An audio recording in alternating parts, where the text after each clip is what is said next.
My name is Emily Hayes. I'm 23 years old, and my story begins the night I realized my own father wasn't the man I thought he was.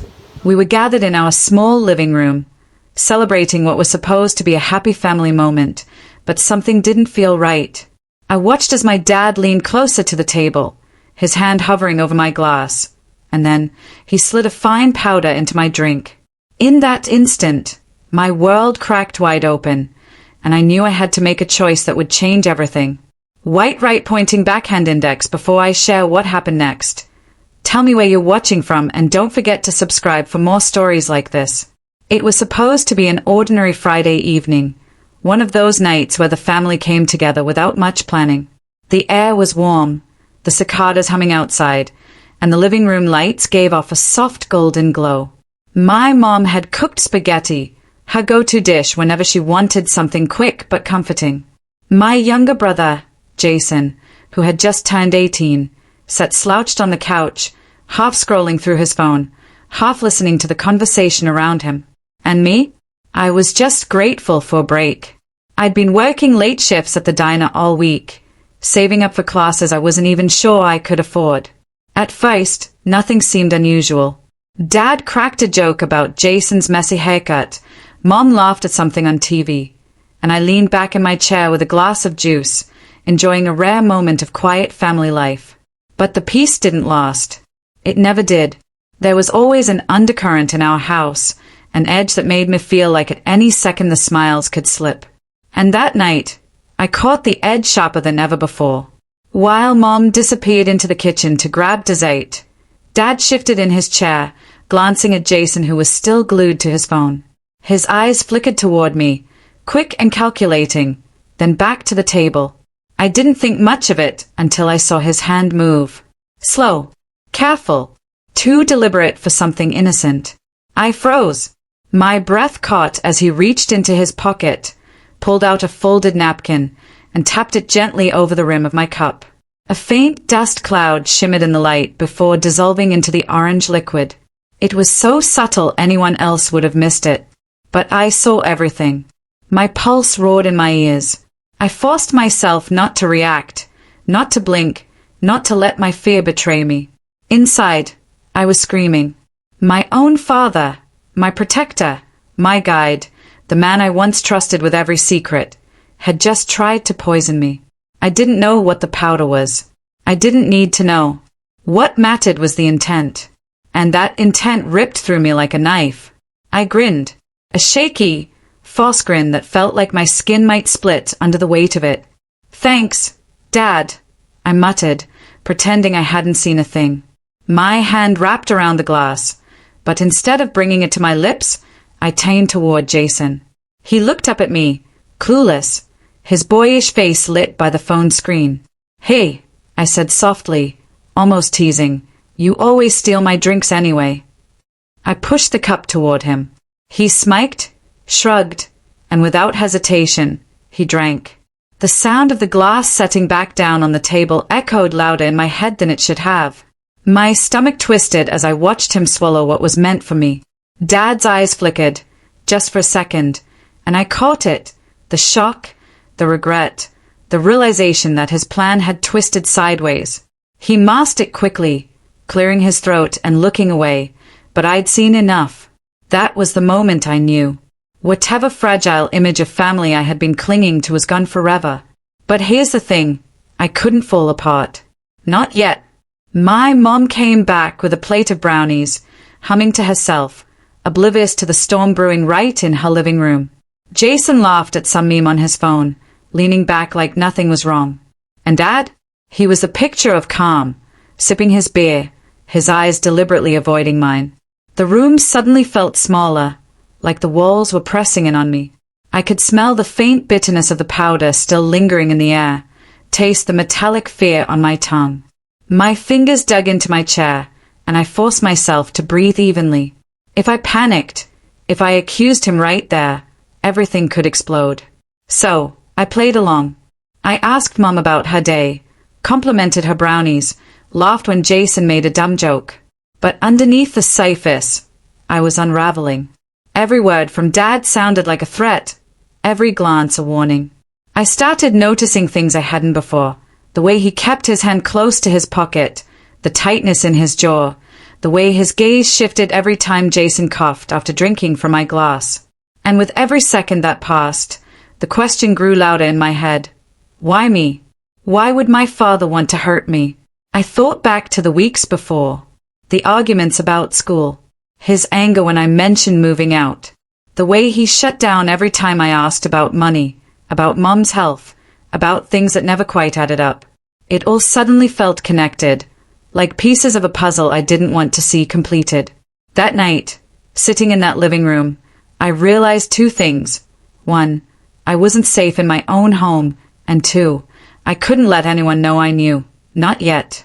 Because if my dad was willing to slip something into my drink while smiling across the table, I couldn't even imagine what he'd do if he knew his plan had failed.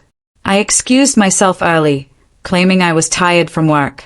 Upstairs in my room, I sat in the dark, staring at the ceiling, listening to the muffled sounds of laughter below. But inside, all I could hear was that one haunting sound, the soft tap of powder sliding into juice. The sound of betrayal. The sound that would push me to make a choice I never thought I'd face. The room was dark, but my mind was louder than the quiet outside. Every time I closed my eyes, I saw it again, the pale dust tumbling from Dad's hand, dissolving into my drink as if it had never been there. That single second replayed like a broken film reel, burning into my thoughts until I could barely breathe. I pressed the heel of my hand against my chest, trying to steady the hammering inside. But the sound wouldn't leave me.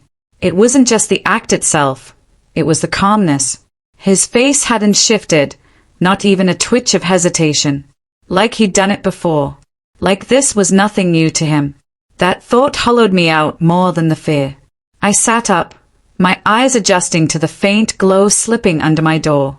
Jason's laugh drifted from downstairs, muffled but distinct. The juice was already in him. My stomach turned. I should have shouted. I should have grabbed the glass and thrown it away. But instead, I'd pushed it toward him. My little brother. And now I didn't know what was running through his body. I couldn't stay frozen. My legs carried me to the door before my brain could catch up. I eased it open, careful not to let the hinges creak, and peeked down the hallway. The banister overlooked the living room. Mom was already clearing plates. Jason sprawled on the couch, still glued to his phone. Dad was in his chair, nicing another beer, the picture of relaxation. But I wasn't looking at his face. My eyes locked on his pocket. That napkin. The one he'd tapped over my cup. I needed to know what was in it. A sharp idea cut through the haze. His jacket. Dad always tossed it over the back of the recliner when he came home. If I could get to it, maybe I'd find something, anything, that explained what I'd just witnessed. My palms sweated at the thought, but the urge to act outweighed the risk. I waited until Mom called Jason to help her in the kitchen, his groans echoing as he shuffled off. Dad grumbled something about the game starting soon, his voice low, rough. That was my chance. I slipped downstairs, barefoot, the carpet muffling my steps. My throat was dry as I crept behind his chair. His jacket hung just where I expected, heavy and faded from years of use. My fingers trembled as I slipped into the pocket, searching for the folded napkin. Instead, I brushed against something harder, smooth plastic. Before I could pull it free, his voice sliced through the quiet. "What are you doing?" I froze. The words weren't shouted, but they cut deeper because of it. Calm. Suspicious. Testing me. I turned my head slowly, forcing a laugh that sounded too high, too fake. "Just looking for a charger," I lied, holding up my empty hand. "Thought maybe you had one in hay." His eyes narrowed, studying me for a beat too long. Then he grunted, lifting his bay. "Ask next time." I nodded, retreating like a shadow back up the stairs, my heart pounding so hard I thought it would shake the walls. Once safe in my room, I let myself collapse against the bed, shaking. The plastic. What had it been? A vial? A bag? My mind spiraled, each possibility worse than the last. And then Jason coughed. A deep, sharp sound that carried up the stairs. I shot upright, listening. Another cough followed, muffled by his laugh. My stomach clenched. He didn't even realize. He had no idea what he'd swallowed. I paced the room, my hands tugging at my hair. If I told Mom, would she believe me? Or would she brush it off as paranoia, like she always did? Dad had a way of twisting things, making me look dramatic, unstable. The thought of Hay siding with him made my chest ache. No, I couldn't tell her. Not yet. I needed proof. Something undeniable. The thought lit a fire in me. I grabbed my old phone from the nightstand, the one with a cracked screen I barely used. If I could catch him in the act, just once, then there'd be no denying it. I tucked it under my pillow, waiting for the house to quiet. Minutes dragged like hours. Eventually, Jason's laughter died down, Mom's footsteps faded, and the TV glow under the door winked out. The house settled into silence. But I didn't sleep. I lay there, eyes wide open, rehearsing every detail in my head. The way his hand moved, the way the powder caught the light, the napkin in his pocket. It wasn't a nightmare. It was real. And tomorrow, I'd prove it. But even as I convinced myself, my body betrayed me. Around 3 a.m, exhaustion pulled me under. My dreams were jagged, filled with orange liquid and Jason's coughing. When I jolted awake at dawn, sweat clung to my skin, my throat raw from silent screams. I dragged myself to the window. The neighborhood looked so normal, bathed in the soft blue of morning. A dog barked, sprinklers hissed across lawns, and the world carried on like nothing had happened. That was the cruelest part, how ordinary everything appeared, while my world had already split apart. When I finally stepped downstairs, Dad was gone. His chair sat empty, jacket missing. Mom hummed in the kitchen, frying eggs, while Jason yawned his way to the table. He looked fine. Tired, but fine. Relief hit me like a wave, though it was tangled with guilt. Because if that powder had done something, I would have been the one responsible for giving it to him. I sat at the table, my eyes darting around, half expecting to see the napkin again. But it was gone, like it had never existed. Jason grinned at me, fork in hand. You look like you've seen a ghost. I forced a smile. Didn't sleep much. Mom slid a plate in front of me, the smell of eggs and butter filling the air.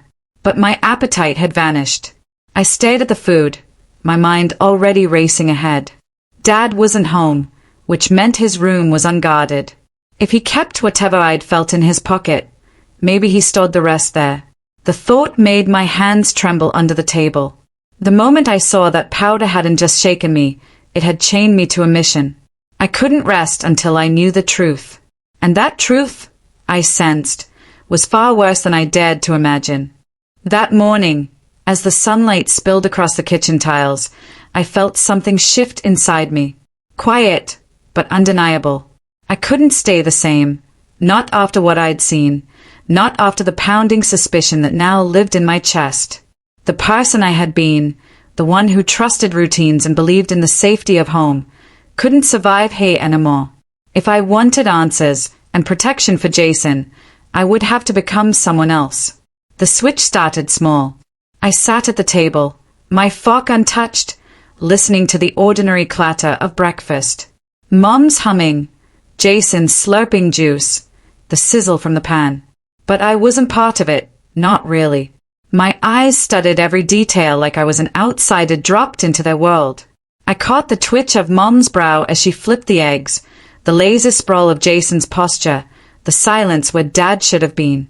And in that silence, I found my chance. I'll take Jason to school today, I said, my voice as casual as I could make it. Mom blinked, surprised. You don't usually want to. I need the walk, I lied.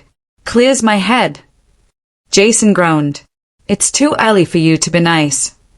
I forced a smile, but inside, my chest tightened. This wasn't kindness. This was control. If Dad had slipped something into his drink once, what stopped him from trying again? As long as Jason was with me, I could at least buy him a layer of protection. Walking him to school felt surreal. The world around us buzzed with normalcy. Cars honking, kids laughing, a dog tugging its owner across the street.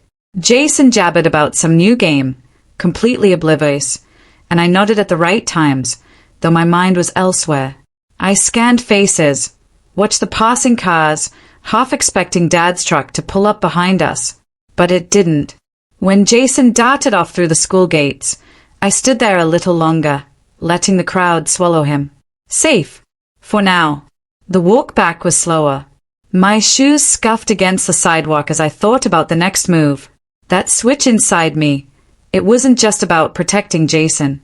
It was about survival.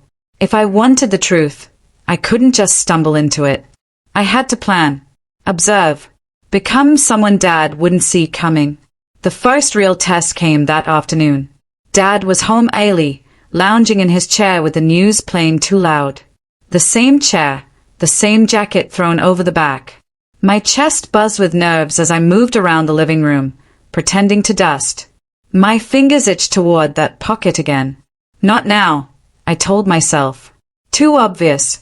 Too soon. Instead, I sat across from him, my eyes flicking between the TV and his hands. He drummed his fingers against the armrest, slow and steady, like a rhythm he'd known forever. When Mom called from the kitchen, he glanced away just long enough for me to catch it, the faintest crease of a smirk at the corner of his mouth. Something in me hardened.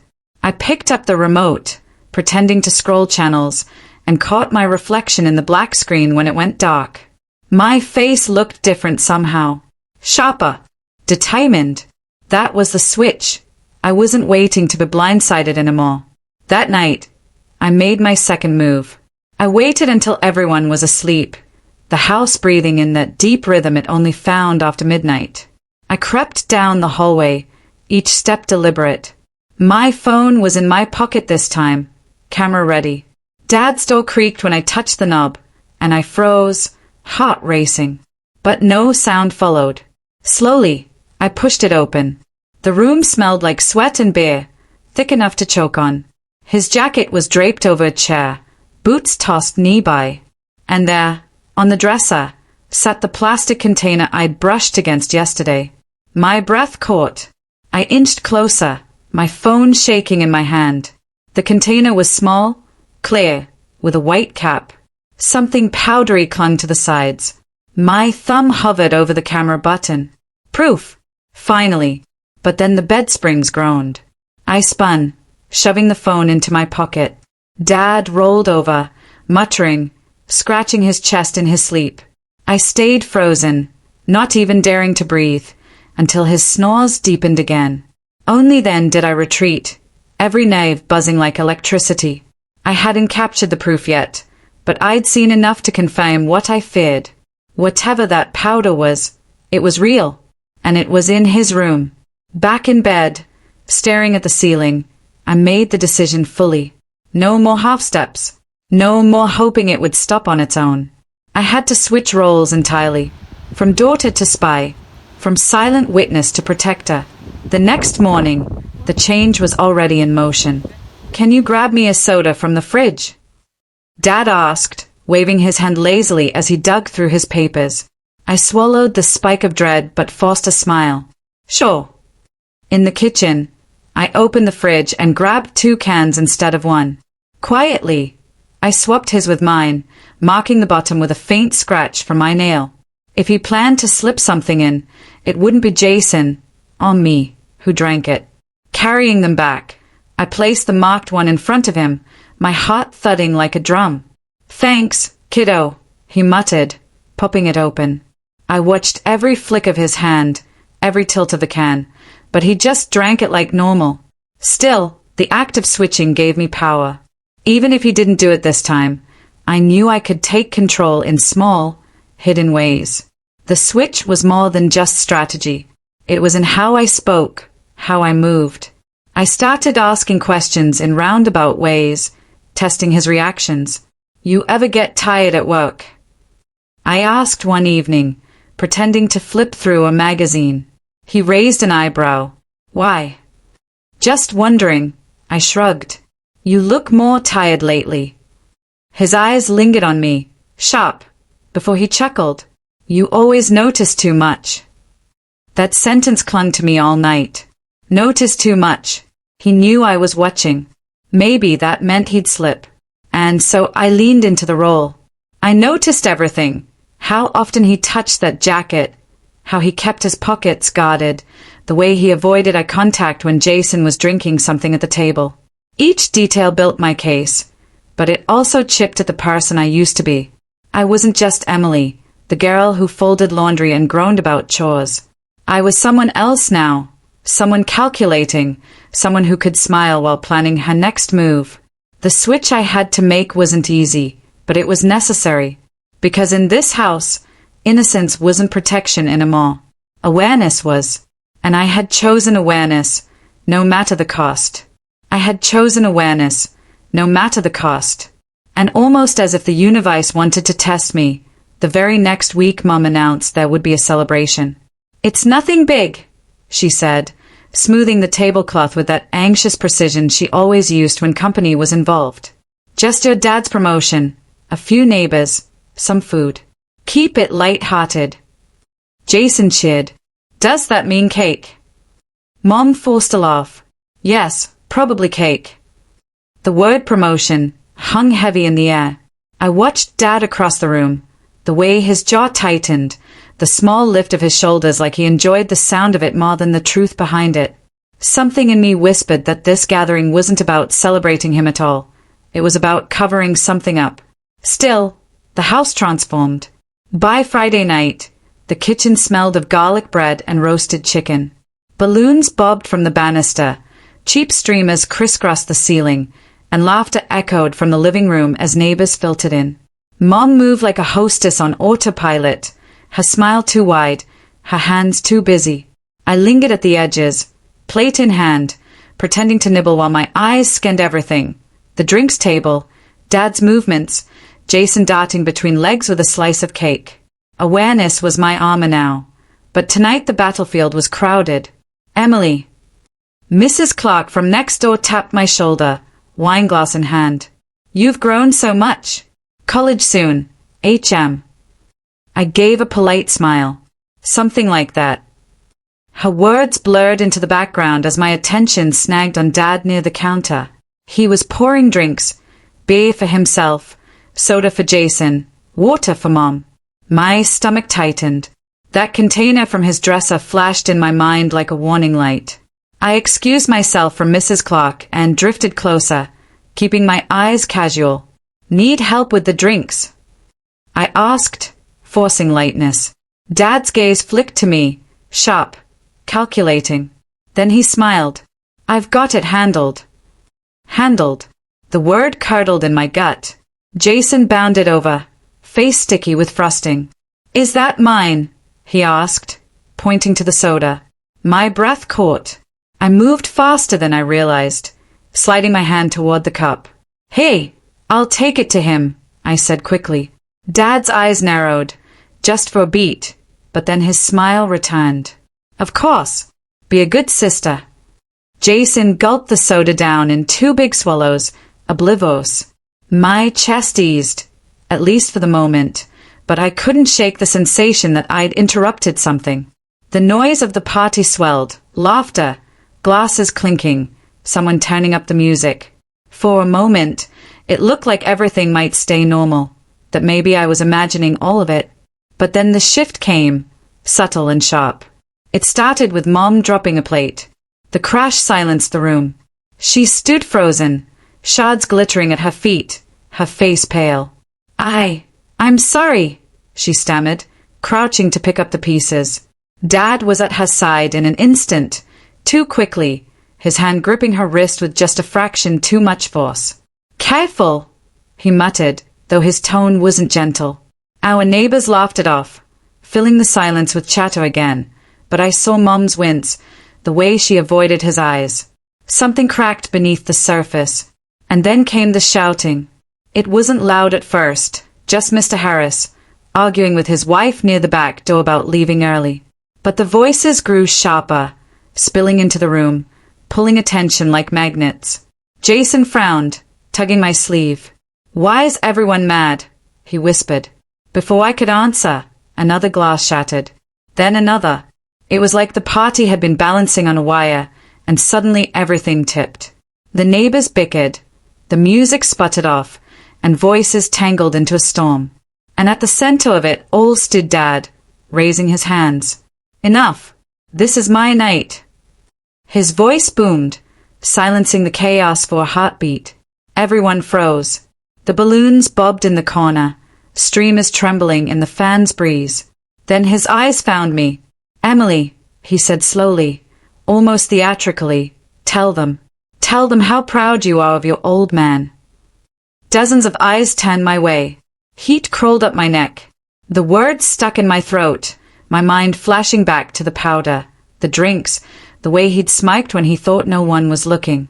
Jason tugged my hand again. Say it, he whispered. I swallowed hard, forcing my voice steady. Congratulations, Dad. The words came out thin, almost breaking, but they seemed to satisfy him. His grin spread wide, too wide, as he lifted his glass high. To family, he roared. The neighbors cheered half-heartedly, raising their cups, though unease still lingered in the air. And then, it happened. Jason stumbled. At first I thought it was the sugar, too much cake and soda. But his legs buckled, his face pale, and the cup slipped from his hand, spilling across the carpet. Jason! My voice cracked as I caught him under the arms. Gasps rippled through the room. Mom dropped to her knees beside us, panic flashing in her eyes. He's fine, Dad said too quickly, waving a hand. Kids eat too much, they crash. He's fine. But Jason's body was limp, his breath shallow. The room spun. My heart slammed against my ribs as I cradled him, shouting his name. Chaos surged around me, neighbors shouting, Mom crying, Dad snapping at everyone to calm down. I knew then, with a sickening certainty, this wasn't random.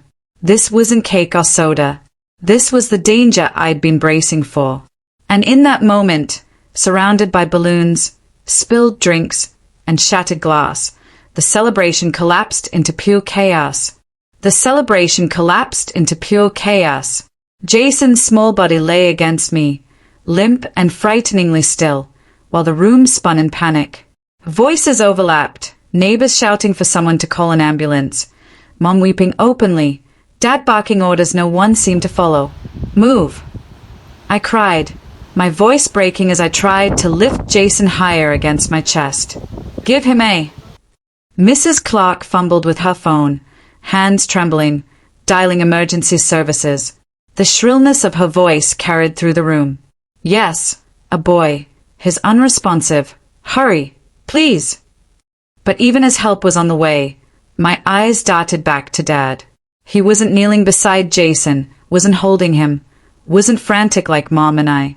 He was pacing and muttering, like someone rehearsing an alibi under his breath. That was when the crack in the surface widened, and the dark truth began to spill through. Jason's lips were pale, but faintly tinted at the edges, almost bluish. I remembered the soda, the cup I had snatched too late, the one Dad poured. My stomach twisted as if 1,000 knives were carving into me. Dad, I said, my voice sharper than I intended, what did you put in his drink? The room fell silent again, every head swiveling toward him. His face twitched. Just for a second, something raw and dangerous flickered across it before he plastered on that familiar smile. Don't be ridiculous, he said evenly, though his voice carried a brittle edge. The boy had too much sugar. Parties do this. No, I snapped, rising halfway to my feet, still holding Jason. This isn't sugar. My words caught in my throat as the memory struck. That small container I'd found in his drawer, the one with the powder. Neighbors exchanged confused looks. Mom's face drained of color. She turned toward him slowly, as though she, too, was piecing something together she had tried not to see. What did you do? Her whisper cracked, fragile and terrifying. Dad slammed his glass down on the counter, the sound splintering the tension like lightning. I did nothing, he roared, his voice reverberating through the room. You all want someone to blame, so you point at me? After everything I provide. No one spoke. The air thickened with disbelief, with suspicion, with fear. Then Jason stirred, a faint groan escaping his lips. Relief washed through me, tears pricking my eyes, but it didn't erase what had just been revealed. It only made the truth harder to ignore. The paramedics arrived minutes later, storming in with bags and agency, lifting Jason gently from my arms. Their radios crackled as they assessed him. One of them asked, "Any idea what he ingested?" I looked at Dad. His eyes locked on mine, daring me to speak. My voice shook. "Check his soda cup." He collapsed right after. They scooped the cup from the carpet, sealing it in a clear bag. Dad's composure faltered, only for a fraction of a second, but I caught it, and in that sliver of weakness, I saw the truth. He knew exactly what they'd find. As the paramedics carried Jason out, Mom followed close behind, sobbing his name. The neighbors trickled after, murmuring, unsettled, desperate to escape the suffocating tension of our home. Within minutes, the party was gone, the laughter replaced with silence so thick it rang in my ears. It was just me and him now. I turned slowly, my hands trembling, my body still vibrating with adrenaline. "You did this," I whispered. Dad's jaw clenched, his shoulders rising and falling as though he were holding back a storm. Then he laughed, low, bitter, hollow. "You think you've uncovered some great mystery, don't you?" My throat tightened. "Why, Dad, he's your son." The smile vanished. His eyes burned with something sharp, something venomous. "Because he was never supposed to be here," he hissed. The words punched the air from my lungs. "What?" He stepped closer, lowering his voice, though the venom didn't fade. "You don't understand, Emily. None of you do. This family, this house, it's a cage. A cage I built, a cage I pay for. And every day, every mouth to feed, every need to meet, it strangles me. You think I celebrate a promotion. That was a lie. I'm drowning. And his voice cracked, just for a moment, before hardening again. He was the mistake that pushed me under. I stumbled back, the walls tilting, my chest burning with rage and disbelief. "You're talking about your own child." His expression softened for a fraction, regret flickering in his eyes, but it vanished as quickly as it appeared. "You weren't supposed to see. You weren't supposed to notice." I thought of the powder, the drawer, the soda, the way Mom avoided his eyes whenever the subject of money came up. This wasn't just about Jason. This was about control, about fear, about a man unraveling in the shadows of his own house. "You've been doing this all along," I whispered. Slowly, quietly, and we just looked the other way. Silence stretched between us. His breathing was ragged now, his composure unraveling like frayed rope. "You'll keep quiet," he said finally, his voice low, dangerous. "For your mother, for Jason, for yourself. You'll keep quiet, or you'll regret it." I met his gaze, and for the first time, I wasn't afraid. The dark truth had surfaced, ugly and undeniable, and once seen, it couldn't be unseen. "I won't be quiet," I said, my voice steady despite the tremor in my hands. He stared at me, searching for the weakness he could exploit, the obedience he had always commanded. But it wasn't there anymore. The sound of sirens in the distance told me Jason was on his way to safety. And though my world had just been shattered, though the truth had scorched every last illusion I had left, I knew something had shifted inside me. Because the dark truth wasn't just about what Dad had done. It was about the lies we'd all lived under, the silence we'd all chosen, and the cost of looking away. And now, I could never look away again.